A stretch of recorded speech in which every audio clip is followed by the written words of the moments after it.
and welcome back to the Football Rundown. We're here with the match preview today as Stockport County take on Bolton Wanderers this Saturday afternoon in League One in what will be an interesting game for Stockport County. I always say it'll be an interesting game, but it will because of the result midweek. Obviously a horrible defeat, a 5-0 defeat to Wycombe Wanderers at Edgeley Park in the third game in a row at Edgeley Park in the league actually. In all competitions, with the game against Reading, then Forest Green, then of course Wycombe arriving in Bolton will be the fourth team to visit in the last couple of weeks when they visit Edgeley Park on Saturday. As I say, not been a great couple of months for Stockport County, really. Inconsistent, I think, is the best word to sum up how it's been for us. We've won just 2 games in the league since August, so it's not been great. And then, of course, that cup win as well against the Forest Green, which wasn't plain sailing. In fact, I just want to make a point here as well. Not that people really want to hear it too much, but Wycombe's third and final scorer with the 5th goal on Tuesday was Aaron Morley, who was actually on loan from this weekend's opponents, Bolton Wanderers. It was a horrible defeat, but we've got to move on. It will happen. We always knew there was going to be a good couple of batterings this season in League One as we adjust, and this seems to be probably the second one this season. We obviously had the 4-1 defeat as well at home to Leyton Orient. Hopefully we won't have any more, certainly for a long time, but Bolton will be a tough opposition for us. It's a local derby, I suppose, in a lot of ways. And it won't be easy. As I say, County take on Bolton in the local derby. The Wanderers become the 4th team in a row to visit Edgeley Park. County have won 2 of their 3 matches at home since losing to Lincoln away. Bolton currently sat 6th in the table, have 7 wins under their belt in League One this season, with 4 coming away from home. Interesting. Bolton come into this fixture having won 3 of their last 5 matches in all competitions. They've lost to Birmingham City and were knocked out of the FA Cup last weekend to Walsall. It's also worth pointing out as well here, key point to make note of, County were just one of 4 teams that played in League One midweek, meaning Bolton have had a full week's rest coming into this fixture. 5 other League One teams, however, did feature in the Bristol Street Motors Trophy. Blackpool, Cambridge, Reading, Northampton and Peterborough all played their games this week, while both Stockport and Bolton, respectively, will play their matches in the competition next week. I think County play Tranmere, and I think Bolton, correct me if I'm wrong, play Fleetwood. And that is midweek in the Bristol Street Motors Trophy, which is an interesting one to keep an eye on. Just reflecting on the scores midweek, Burton, of course, met with Crawley in a relegation battler, as both teams couldn't find a goal, with the game finishing 0-0. Stockport County, do we have to talk about that? Stockport County made it 2 Tuesdays in a row at Edgeley Park where 5 goals were scored. Unfortunately, not a repeat of their 4-1 display over Reading, as the Hatters faced a 5-0 hammering at home. Now looking at the league table, Wycombe's big win sees them take up top spot on goals difference, forcing Birmingham to drop into second in the table. The rest of the top half remains unchanged. Down in the bottom half of the table, Crawley's point away from home sees them crawl past Cambridge into 21st by just a point. So what do we know about Bolton Wanderers then? Well, of course, Bolton are managed by former Blackpool defender Ian Evatt, who joined in 2020 after guiding Barrow back into the Football League for the first time in 48 years, as they won the National League title during the COVID season, which was cut short and decided on a points per game basis. Evatt moved to Bolton and has since brought them back up to League One and had 3 seasons where they finished 9th, 5th and 3rd, and also lost in last season's playoff final. So they came very close to promotion last season, didn't quite go as they would have planned. They've also picked up an EFL trophy in his time at Club 2 during the 22-23 season, though I think there's probably a bit of a feeling that he's done well at Bolton, but there's potentially 3 seasons in League One. They haven't quite got promotion. Is progress starting to stagnate? That could potentially be some thoughts that Bolton fans may well have. I don't have to say Bolton fans watching. Do let me know your thoughts on that. What's the situation with Ian Evatt? Is it a case of now or never for him this season with promotion? Is his job potentially under threat if he doesn't get promotion? Because we've seen it. I think it's just today. I think Coventry City have parted ways with Mark Robbins, who from the outside looking in at Coventry seems to have done fairly well over the last couple of years. You know, they've had an FA Cup semi-final, reached a couple of playoff places as well, had a playoff final I think as well, but they just haven't got over the line, and they've obviously made the decision to get rid of him. It's not to say they're saying he's a bad manager, but they just think, you know, progress has stagnated and they needed a change, and I think that maybe that could be the case with Bolton if they don't get promotion this season. It's not necessarily saying that, you know, Ian Evatt's not a good manager. Far from it. He's probably one of the best up and coming young managers throughout the EFL. But it might just be a case of it's not quite working. If he doesn't get promoted this season, where's the progression? Are they just going to keep finishing in and around the playoffs without any promotion? Interesting on that one. Interesting discussion for you guys to have in the comment section on that one. What's going to happen with Ian Evatt, and how highly do you rate him as a manager, aged just 42? I think he'll be 43 in mid-November. Very, very well capable manager, as we've seen from what he's done at Barrow and Bolton, but I think probably looking at it, the outside looking in again, probably do need promotion this season, to be honest. Deon Charles is Bolton's top scorer in the league with 6 goals from 13 matches so far this season, though half of those came in a hat-trick against Reading back in September. He scored one of the 4 goals in their most recent win over Stevenage, ending a 4-game goalless streak, with his last goal before that coming against Northampton on the 1st of October. Other than his hat-trick at home, the rest of his goals have all been scored in away games for Bolton. He's also scored 3 goals in 4 games against Stockport County during his career, with equal amount of wins and losses. Interesting. Stockport County have 5 wins in League One this season, although shockingly have won just twice since they won 3 in a row at the beginning of the season. That means County have only won 2 league games since August, as they begin to approach the busy festive season. They'll have to add more wins to the table if they want to remain competitive, I think, in the top half of the table come the end of the season.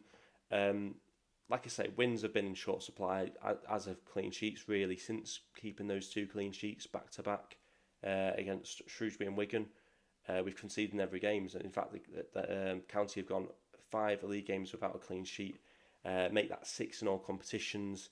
Coriadai has obviously been under a lot of scrutiny, I think, by County fans. Obviously, when things aren't going well, he seems to be one of the first names that gets mentioned as to who to blame, and I think he is a bit of a scapegoat. I've mentioned it a couple of times now, but it almost seems like a bad result comes our way and Coriadai is number 1 person to blame, and I don't really agree with it. I think that, I'd have to look back at the goals close up, to be honest, from midweek, because a lot of them were scored in the far end. But when you lose a game 5-0, you lose a game 4-1, it's not completely down to the goalkeeper.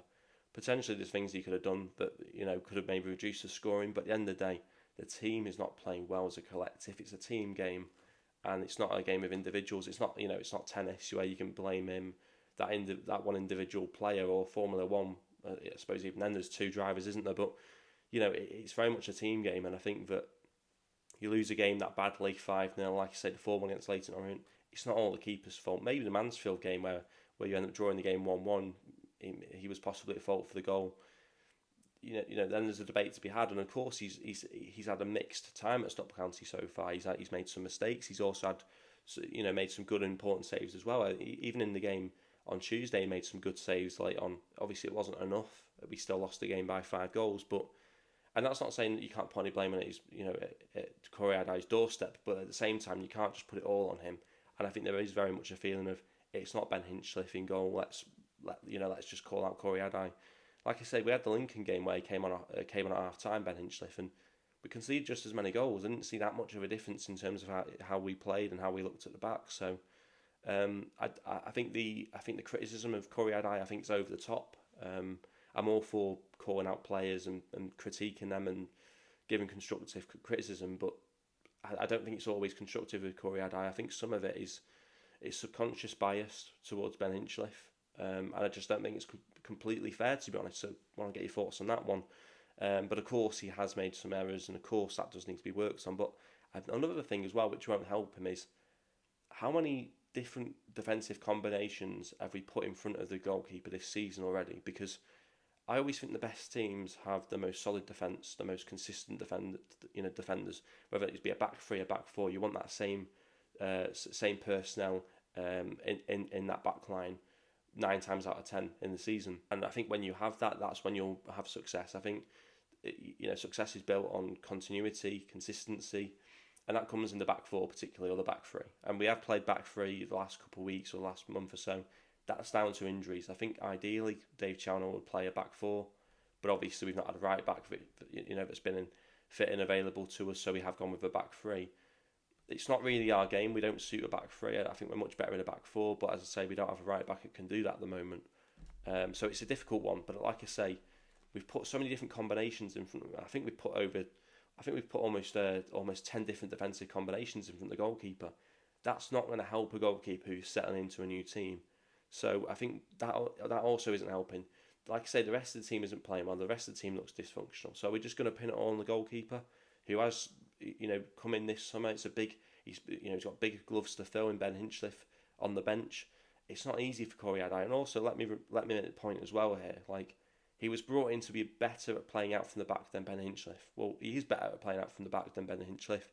And also, as for shot stopping ability, go look at the stats in League Two last season. I'm pretty sure he topped a lot of those goalkeeping stats as well in League Two, and also helped Crawley earn promotion. So he wasn't a bad goalkeeper at the same level of Ben Hinchliffe last season either. So it's not like we've just gone and brought some terrible goalkeeping but can boot the ball a little bit better. We brought in someone we feel that is arguably just as good in terms of stats, in terms of making saves, but also better on the ball and better with possession. So that's the move County gone down. We've got to back that move. We're not going to get rid of him, I don't think, and I don't think we should. I think he's 9 or 10 years younger than Ben Hinchliffe. This is the future for Stockport County. We've got to get on board with it. There's no point bringing Ben in goal because he'll be gone in a couple of years. How long's Athlon's contract? 1 or 2 years he signed? It's a short-term move. Corey Adai is the future. That's what Dave Challoner, Simon Wilson would have decided on. In the summer, we're not going to go away from that. So Corey Adai is the goalkeeper. I think everyone's got to get used to that. What we do have to do is try and get behind him and support him. And some are doing that, but I also think at this point in time, there's a lot of people wanting to just get him out of the team, and I don't think that's helpful. Like I say, defensive combinations and partnerships have been all over the place as well, and that certainly doesn't help the goalkeeper. But also, you lose a game by 5 goals. What happens to the rest of the team then? Because they also didn't turn up. So yeah, defensive combinations is a problem. Right back's a problem.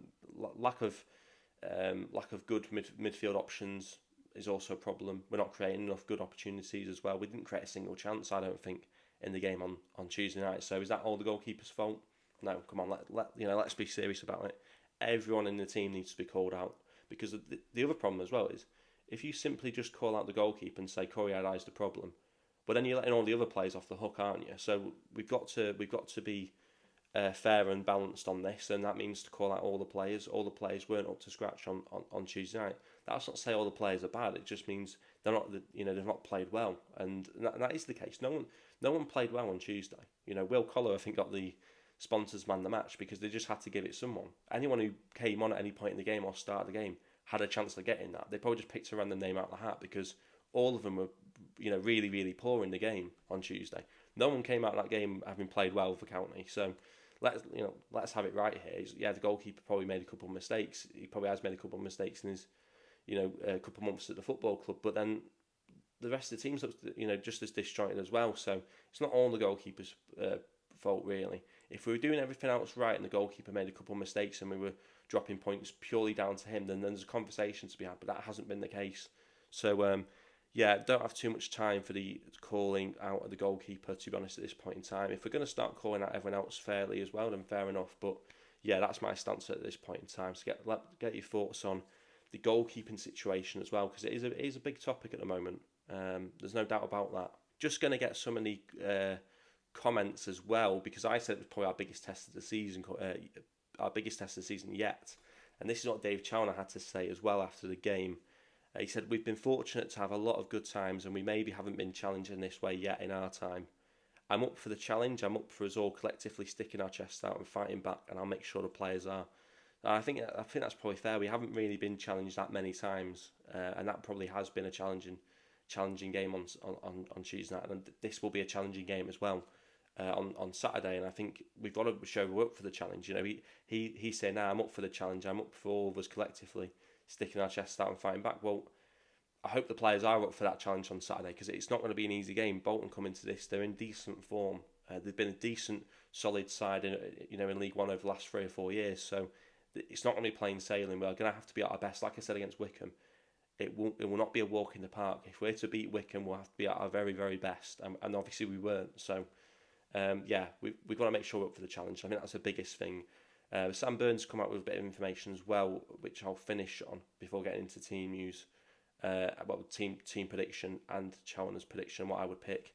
He said, "In the spirit of sticking to football, injury-wise, no new updates last night. Waiting for an official update on Tyler Onyango later this week. Jay Mingy back in training, and to coin everyone's favourite phrase, Callum Camps and Kyle Noyle back on the grass. So that's interesting. So we've got Camps back, but I believe the prognosis on Camps was around 6 to 8 weeks, and that was around 4 weeks ago, with him now back out and running as above. Timescales will be fluid, as we've seen this season now. So hopefully Callum Camps will be back in the next couple of weeks. Noyle should hopefully be back as well, but I said it about Southern Hales, didn't I? Or any right back, actually. It's always the risk of rushing someone back and then getting another injury again. As for Southern Hales and Ryan Rydell, who have come back over the last 2 games, they just look miles off the pace. Now, obviously, they're going to. One's been out 9 months, the other's been out 14 months. They're not the option. They're not the solution to our problems. We can't rely on them. We can't go back to a back 4. I don't think, and play Southern Hales a right back on from the get go on Saturday. I think that would be a huge mistake. So it's a positive that they're back, but I don't think they're ready yet. And if Onyango's picked up an injury, I think it's a hamstring injury. I could be wrong. Jay Mingy's back in training. That's music to my ears. But again, we can't rush him back. The same with Noyle. The same with Camps. But won't it be brilliant when we get to that point in the season again? When Jay Mingy's an option, when Kyle Noyle's an option, when Southern Hales is an option, when you've got 3 right backs as an option, that's when we'll be strong again. Because if you look at it, I think that a lot of our wins this season have come from having a solid back 4, which has basically been Mingy, Horsfall, Pye and Ibi Toure. So that says it all, really. A consistent defence results pretty much in us winning games and being solid. So that's the answer. That's what we need to get back to. It's not a case of the players aren't good enough. It's getting the right combinations, the right players alongside one another. County will be fine. I don't think the performance and the result on Tuesday was awful, but the potential's there with the players. You've just got to get the best out of them, and that's about having the best combinations alongside one another. Like I say, I think at the moment, whether it be Noyle, who we haven't seen yet this season, but Mingy, Horsfall, Pye and Ibi Toure, that's our best back 4 by a country mile. If you have that back 4, then you've got Bate, Camps and Collar in midfield. We'll be up there. We'll be one of the better teams in League One. I almost guarantee it. So it's not that we don't have the players. It's just we don't have the right combinations on the pitch with one another at this point in time, and that's why performance is disjointed. That's why results have been pretty bad, because we don't have enough good depth in the squad. A lot of the players which we've signed are new, and they've come into a team which has been disrupted by injuries. So yeah, it's always an issue. But I think once we get back to having a lot of our better players available again, we'll click, and I think we'll shoot up that table. It just depends on when those players are back, and I'm very confident that when we get those players back, we'll be back up and running again. But as I say, it's in the meantime, isn't it? And Bolton and Wrexham coming up, they're big games, and you can't really afford to lose them, particularly not as badly as we did against Wickham on Tuesday. Speaking of which as well, he's also, Sam Byrne as well, some more brilliant information, which I had been thinking about. He said he's had confirmation that the League One clash with Wrexham a week on Saturday, 16th of November, will go ahead as planned. Ibi Toure is County's only international call-up for next week and will miss the Wrexham game. Obviously, he's being called up by Gambia, as he always is.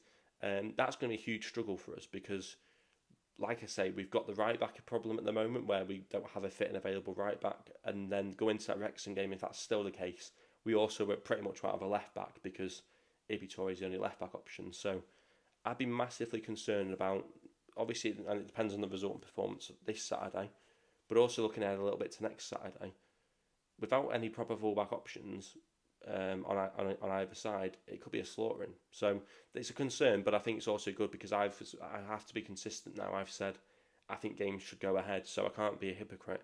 It might be one of the worst things for County that Toure's missing, and we have to play Wrexham, who could be full strength, and we don't have a right back and left back. But that's part and parcel of football, and it's just unfortunate. But yeah, interesting that game will still go ahead. I think that's good in a sense, but obviously probably not well timed for Stockport County in the predicament they currently find themselves in. Big opportunity for Ryan Rydell, I suppose, if he gets himself back up to fitness for that one. I'm pretty sure he's got a guaranteed spot if Ibi Toure is not going to be available. Some more news on fixtures as well, because but Sam Byrne again with some more information, loads of information coming out from him today. Birmingham City's FA Cup second round tie has been moved to the Sunday, so I imagine the League One fixture scheduled for their place the following Tuesday, 3rd December, will have to be moved presumably where the rumour about Birmingham being moved for TV has started. Yeah, so Birmingham's FA Cup tie has been moved to the Sunday, which I'm guessing will be the 1st of December, which obviously means we were meant to play them away from home on the Tuesday night. Well, that can't happen because there's only a day's break. So I'm anticipating that game to be postponed, moved back at some point. So that's for County Birmingham away, which, as I say, was meant to be played on Tuesday, the 3rd of December. That will then now be moved, it looks like. So yeah, interesting. We might have a postponement. That could be a good thing for us in terms of injuries and having our better players back available by that point in time.